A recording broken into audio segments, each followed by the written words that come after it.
नमस्कार दोस्तों। आज बात करेंगे जो बांग्लादेश बना था तो उस वक्त भारत की जो सेना थी उसने सहयोग को पूरा किया था। भारत ने ही इसको बनवाया था क्योंकि पाकिस्तान का जो बंगालियों के साथ में बर्ताव था वो बहुत ही ज्यादा गंदा था। लेकिन इस सारे वाकये में बांग्लादेश बनाने में भारत के वो आखिरी 3 मिनट का जो हमला था वो सबसे ज्यादा कारगर रहा। और वो 3 मिनट का 3 मिनट का जो हमला था वो क्या था, आज उसके ऊपर चर्चा करेंगे। 14 दिसंबर 1971, समय लगभग 10:30 बजे, स्थान गुवाहाटी का एयरबेस। विंग कमांडर बी की बिश्नोई पूर्वी पाकिस्तान के एक अभियान के बाद लौटे ही थे कि ग्रुप कैप्टन वोले ने उन्हें बताया कि उन्हें तुरंत एक अत्यंत महत्वपूर्ण अभियान पर निकलना है। 11:20 पर उन्हें ढाका के सर्किट हाउस में चल रही एक महत्वपूर्ण बैठक के दौरान बम गिराकर उसमें व्यवधान डालना, ये उनके लिए आदेश था।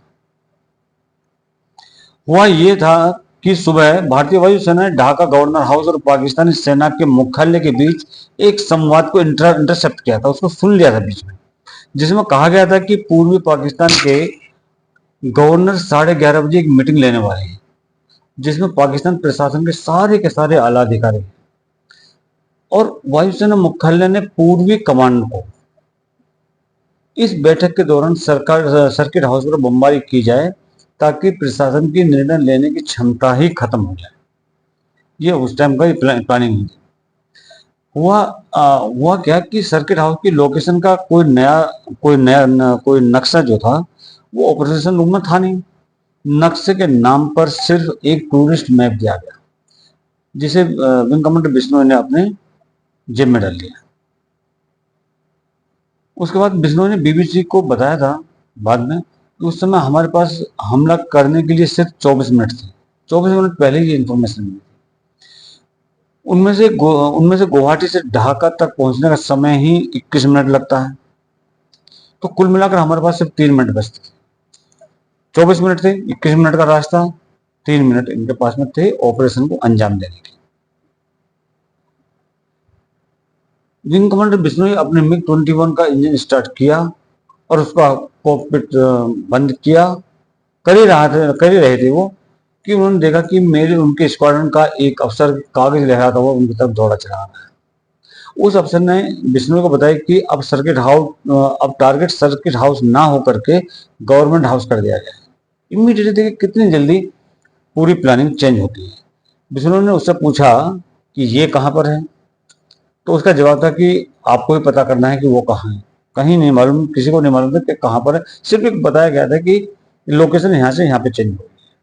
अब ये तो बड़ी समस्या। अब इसमें बिश्नोई कहते हैं कि उनके पास इतना समय भी नहीं था कि वो विमान को रोक करके टारगेट खोजने की बात सोच भी सकते।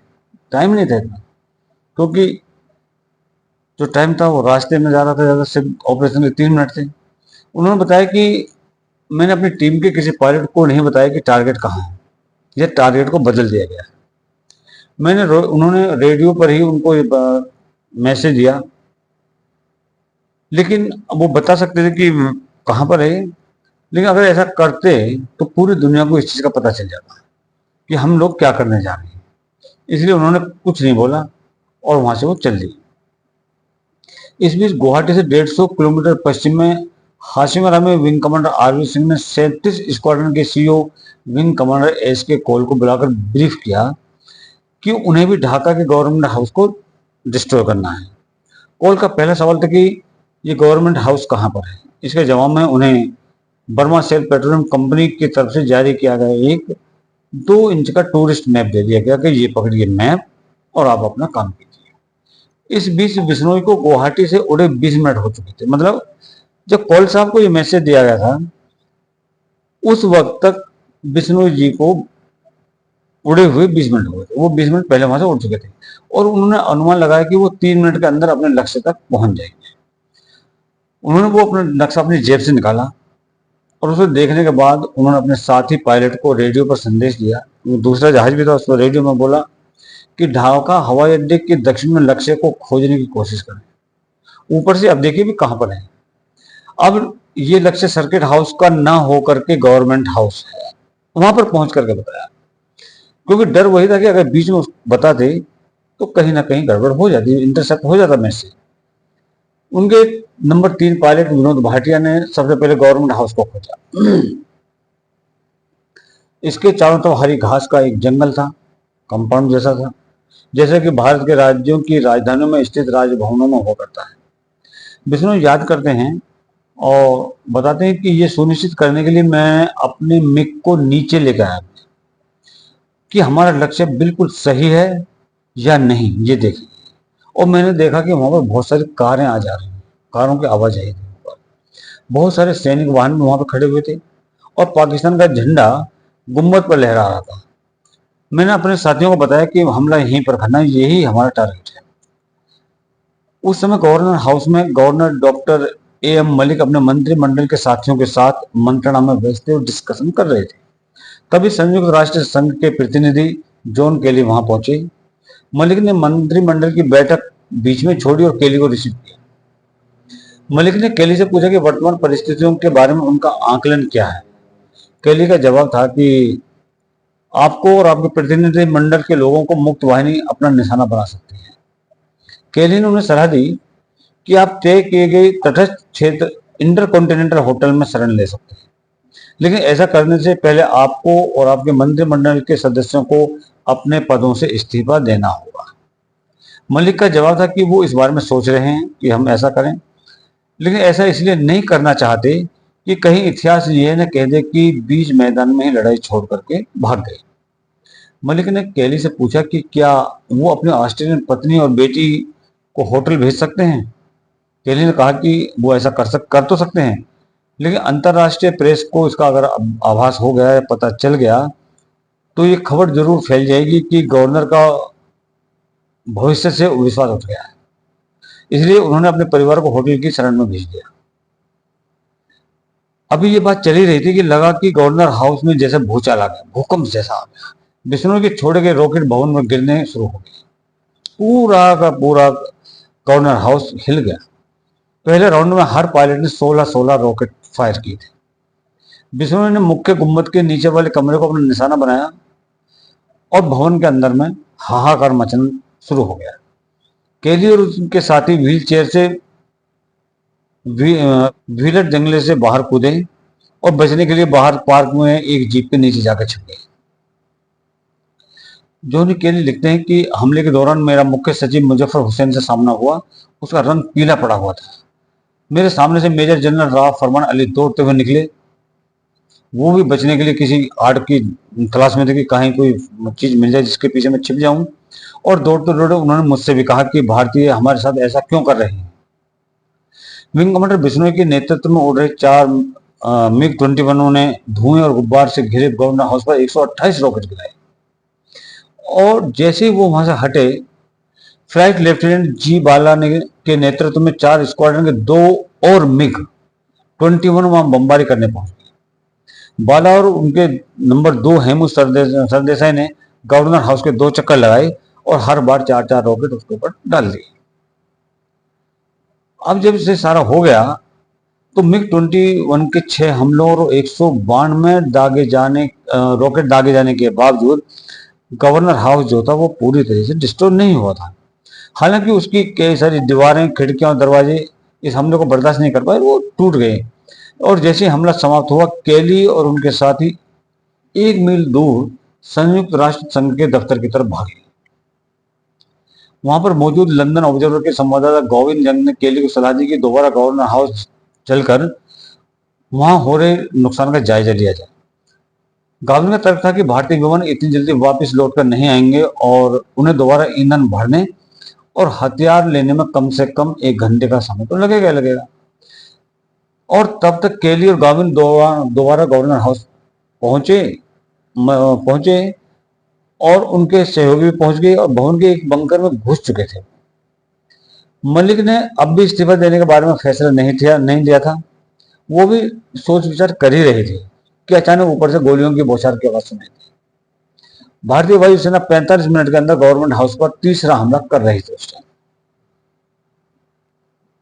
टाइम इस बार हमले की कमान थी हंटर उड़ा रहे विंग कमांडर एस के कॉल के हाथ। और फ्लाइंग अफसर हरीश मसन के पास, ये दोनों के पास में उस टाइम उसकी कमान हो गई थी। कोल ने जो बाद में वायुसेना अध्यक्ष बने, उन्होंने बीबीसी को बताया था कि हमें ये नहीं पता था कि ढाका में गवर्नमेंट हाउस कहाँ था। उनको भी आइडिया नहीं था, कोल साहब को। ढाका कलकत्ता और बम्बई की तरह एक बड़ा शहर है। हमें ढाका शहर का, बर्मा शहर का एक पुराना रोड मैप दिया गया था कि भाई ये है, ये एक आइडिया है, अब इसके उससे आप हमला कीजिए, और हमको उसी से जबरदस्त मदद मिली थी। कोल की अगुवाई में दल ने इसका भी ध्यान रखा कि हमले में आस पड़ोस की जो आबादी है उसको ज़्यादा नुकसान नहीं होना चाहिए। उन्होंने बताया कि हमने पहले बिल्डिंग के पास का ने देखा कि आसपास जो खड़े लोग तितर बितर हो जाएं और उन्हें नुकसान ना पहुंचे। हमने रॉकेट अटैक के साथ साथ गन अटैक भी किए थे। अपने अटैक को हाइट पर रखा ताकि हम उनके छोटे हथियारों की पहुंच से बाहर हो सके, क्योंकि ये होता है कि जब एयरक्राफ्ट कोई फायर करता है तो नीचे से जो शॉर्ट डिस्टेंस आर्म्स होते हैं, इमीडिएटली लोग उनसे फायर करते हैं। तो कोल साहब ने अपने जहाज़ों को उतनी रेंज में रखा कि वो छोटे हथियारों की रेंज में ना आ पाए। विंग कमांडर कोल के साथ गए उनके विंगमैन फ्लाइंग अफसर हरीश मसन ने बीबीसी को बताया था कि मुझे याद है कि गवर्नमेंट हाउस के सामने पहली मंजिल पर एक बड़ा दरवाजा या खिड़की सरी की कुछ चीज थी। उस पर हमने ये सोचकर निशाना लगाया कि वहां कोई मीटिंग हॉल हो सकता है, कि हो सकता है यहाँ पर कोई मीटिंग हो रही हो। हमले के बाद जब लोग नीचे उड़ते हुए इंटरकॉन्टिनेंटल के बगल से गुजर रहे थे तो हमने देखा कि उसकी छत, टेरेस और बालकनी पर बहुत सारे लोग इस नज़ारे को देख रहे थे कि क्या हो रहा है। उधर गवर्नर हाउस में मौजूद गाउन जंग ने वायर पर संवाद लिखा था कि भारतीय जेटों ने गरजते हुए हमला किया। धरती फटी और हिली भी। मलिक के मुंह से निकला कि अब हम भी शरणार्थी हैं।